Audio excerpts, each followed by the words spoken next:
ঢাকায় সিনেমার আলোচিত প্রযোজক মোহাম্মদ ইকবাল তিনি এক সাক্ষাৎকারে বলেন, এখন তো মুভি নিয়ে অনেক চিন্তা করতে হয়, কারণ মোবাইলে এখন হলিউড বলিউড সব কিছু দেখতে পাওয়া যায়। এখন গতানুগতিক বাংলা ছবি এইভাবে চলবে না। সিনেমার পার্থক্য যদি এখানে বলে দেই তাহলে দর্শক কেন হলে যাবে কয়েকটা দিন পরে বলি। এরপর সাকিব প্রসঙ্গে প্রশ্ন হলে তিনি বলেন, মেগাস্টারকে এসব ফালতু কথা আমার সামনে বলবেন না।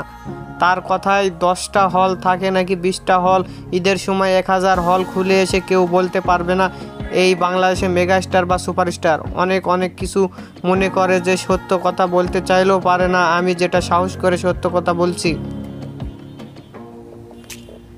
অনন্ত বর্ষাকে নিয়ে কিল হিম ছবিটি দিয়ে পরিচালক হিসেবে অভিষেক ঘটে মোহাম্মদ ইকবালের। পরিচালক হিসেবে প্রথম সিনেমা কিল হিম মুক্তির পর বেশ সুনাম কুড়িয়েছে তিনি বলেন।